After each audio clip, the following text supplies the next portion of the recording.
And now sports with Chris Duerr from the Little Jess Chrysler Dodge Jeep and Ram Sports Desk.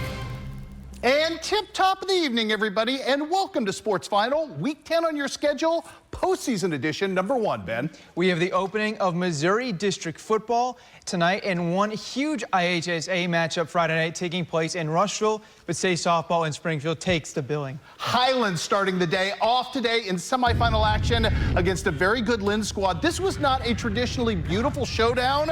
There were some great defensive plays. Highland up 1-0 at this point. Check out the 4-6-3 double play to get the Lady Cougars out of a jam. Abby Lay was the storyline today. What a magnificent pitching job. She did not give up an earned run.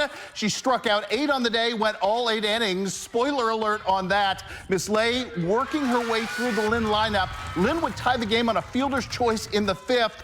We go to the top of the 8th inning after a dropped ball by Lynn gives Highland an extra out. The pass ball right here allows Allison Lundberg to score barely, and Highland has the lead. To the bottom of the 8th we go. 2 outs, and it's going to be Hannah Ritterbusch out in right field, nervous but equal to the task. The Highland Lady Cougars are going to the ship after the win today in dramatic fashion, 2-1. What a day for Abby Lay. What a day for her Highland teammates. We were number 1 all year last year, and we didn't make it, and we strove for that this year. And I'm so proud of this team and what we've done this year. Yeah, it's just impressive. She's a bulldog out there, always giving us everything she's got. We know that we don't have to hit like in that game. We just have to back up Abby, and we'll be just fine. So that's 1 win away. That win will hopefully come tomorrow afternoon at noon, as it will be Highland taking on Mid-Buchanan, who was the expected favorite on the other side of the bracket. They win 8-6 in a thriller. I'm heading my way back down to Springfield in the Killian Complex to see if we can get you a state championship highlights tomorrow night for overtime. Earlier in the day, Paris in semifinal action, and that highly enthused Paris fan base super excited to be there. They would go to work against Gallatin. And in the first inning, check out Ava Crane out right field. Nifty catch to take away potentially extra bases. The defense good. Down 1-0 early. Kennedy Ashenfelter shutting things down, at least in this frame, but she'd find herself on the back end of a 4-0 deficit. Top of the 7th, it's 4-1. 2 aboard at this point for Alyssa Webb. What a piece of hitting as she caroms one off the first base bag. 2 runs come home. It's 4-3. No outs at that point. Here, Paris is down to their final out. The Lady Coyotes trying to make something happen, but unfortunately, the magic ends right here in the semifinals.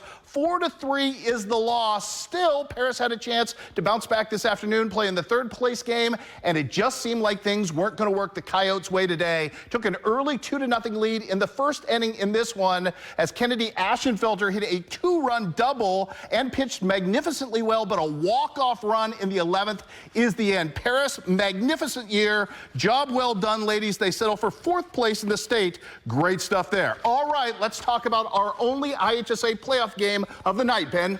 Yeah, let's get to football. A red-hot 8-1 Rushville Industry. Rockets were behind 13-0 in the second quarter. Here is where they gained some momentum. 3rd down, Kaden Jones there for the shoestring tackle. Might have saved a touchdown. That sets up this 4th down. Crusaders go for it. Pass falls incomplete, so they can't add on, and that's just the stop the Rockets needed. They take over on downs, down by 2 touchdowns. So now we head to the offensive side, and it's Sebastian Berteau who gets the Rockets rolling just what they needed, the longest run of the day so far. Rushville Industry looking to get on the board with just over 30 seconds left in the first half. Ryan Reimolds breathes some life into the Rushville Industry crowd. A 47-yard rushing touchdown to get the Rockets back into this one. Now just a 13-6 ball game. And then moments later, it's Reimolds on the defensive side with the interception to send us into halftime. However, things would unravel in the second half for the Rockets. From there, they go on to fall in this one. 44-6 would be your final score. One other game we cared about tonight on the Friday night side of things. This matters tomorrow to the Quincy Blue Devils, who, if they get the win over Argo, will take on conference rival Moline, who took care of business tonight against Addison Trail, winning 38-13. All your highlights from Quincy High and more in Illinois coming up on the big overtime show tomorrow. How about the Hannibal Pirates, Ben? Yeah, the Pirates, boy, did they look good in this playoff game tonight. We will start on the offensive side as they take on Wentzville Holtz. Short touchdown run coming from Michael Ferreira. That makes it 7-0 Hannibal very early on into this one. Now on the defensive side, it's Cade Haas Hoskins. Look at him fly to this pass and to get there for the tackle for a loss. Screen was sniffed out well there. And then we go back to offense. A big throw coming from Carter Reed. Gets away from the pressure, steps in and launches downfield to the end zone. And look at that pass. It's going to end up being a touchdown. Hannibal, before we can even blink, was up 14-0 in this one. And boy, were there highlights on both sides of the ball for Hannibal tonight. We go to Jaron Landis coming for the sack. Holt could not get much going against this Pirates defense. And then it's Aiden Scott there to swat the pass down on 3rd down. And then one more defensive play at Jaron Landis. Again, reads this trick play. They're not going anywhere, as that's another tackle for a loss. Pirates defense, boy, were they flying around in this one. Then we go to Darian Washington. Breaks a couple of tackles here. Look at him just keep on going. You may see that one again on Monday. Gets the Hannibal Pirates near the goal line, and then it's going to be Washington, rightfully so, finished this drive off for the touchdown to make it 21-0 Hannibal. Once again, Pirates just continue to flex their muscle in this one. Tackle for a loss coming up, and then a touchdown would later come to make it 28-7. This one, all Hannibal. They go on to win it over Holt. Off to the district semifinals for the Pirates. The best district team, not afforded a 1 seed or a bye. Probably the Bowling Green Bobcats tonight, taking on Montgomery County. And let's head to the highlights in this one. And right off the bat in this one, 2 quick Dane Dunn touchdowns to set things up. The first one really good right here. From 9 yards out, Dane doing Dane Dunn type things. It was 14-0, but give Montgomery County some credit. That passing game proved sharp here on 4th down. Check out this little dotting of the eye right there. Beautiful touchdown pass. Cut the lead to 14-6. Bowling Green having none of it from that point forward. Jace Eskew hurdling people. That's a good start to this drive. This one would again end up with Dane Dunn doing Dane Dunn type things as Montgomery County. Moco was done at that point. How about the 2-point conversion? Our guy Aiden Grody not happy about the way things shake down. Some guy tried to poke him in the back of the end zone. He's not having that. At that point, it was Bowling Green on the run. More from Eskew right here.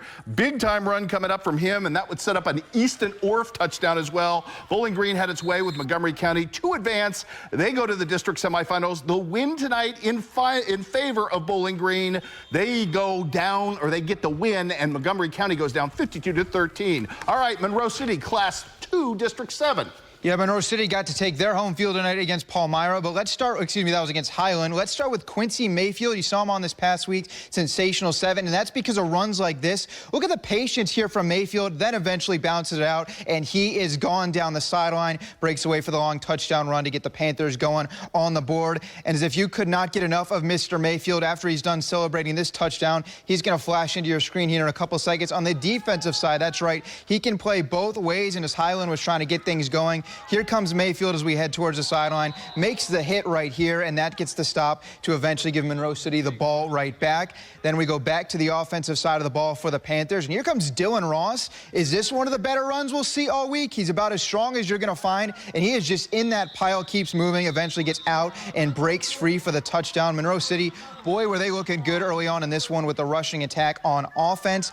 Highland would eventually get on the board. As you see here, some discussions after that long touchdown drive from Monroe City. But here comes Monroe City back on the defensive side. Highland would get on the board, like I said, with a long touchdown run, getting it to the right side, and then down the sideline, breaking away. But really, that was about all Highland could get going against this Monroe City offense, especially a Monroe City offense that would score over 50 points in this game. Just too tough to keep up with. Some points coming up right here as we go back to offense for the Panthers, and it's Wyatt DeGrave, the quarterback. We showed a lot of runs so far from Monroe City, but this time it's the quarterback, DeGrave. It's Abram Smizer for the touchdown pass. That one perfectly in stride. Smizer is in for the touchdown. This one, all Panthers, they'd go on to win it 54-14. They continue to add a few touchdowns after that, but once again, Monroe City all in this one, 54-14. Shortened highlights tonight, extended highlights tomorrow of the district opponent for Monroe City, which would either be Clark County or it would be in this one, Palmyra, and apparently those highlights didn't feed up the way they should have because Chase Webster had a heck of an interception right here. Again, we'll get you extended highlights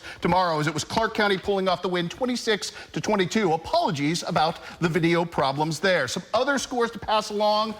Also in Class 2, District 7 tonight, Macon jumps all over Mark Twain, winning that contest 37-0. So Macon will go to South Shelby in that other semifinal. And again, Clark County at Monroe City. That's how the district bracket will break down coming up next week. Also on the docket tonight, it was Carrollton, no match for Centralia in Class 2, District 1. Apparently that score didn't load up either. Can tell you that it was Carrollton jumping all over Centralia or Centralia jumping all over Carrollton tonight. Also in Class 1, District 1, congratulations to the Louisiana Bulldogs. First win of the season. They upset Veritas Christian to advance on.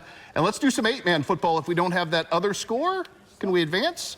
Let's do some 8-man football tonight. It was Knox County in action, looking for win number 4 in a row, taking on Princeton on a 4-game losing streak. Knox County scores first. How about a QB keeper right here from Cooper Clare to put the Eagles up by 6 at that point. 4th down, Princeton just 13 yards away from the end zone. But Knox County freshman Isaac Shanahan gets his 2nd pick of the half, and watch him go. He's going to break 2 tackles as he takes it with a pick 6 to the end zone. Put them up by 3 scores. Again, Shanahan is a threat on offense as well. This time he'll get a catch from Clare and take it to the house as well. Big breakaway threat, big win tonight for Knox County as they're advancing in the 8-man bracket. No team in our area much hotter than the Knox County Eagles right now as they pull off the massive victory tonight and go on to win 52-16. Great stuff by the Eagles on that front. Couple of scores to pass along to you tonight from other venues as well. Wrapping things up tonight in the men's college basketball opener and the coaching debut tonight for Johnny Dahl. John Wood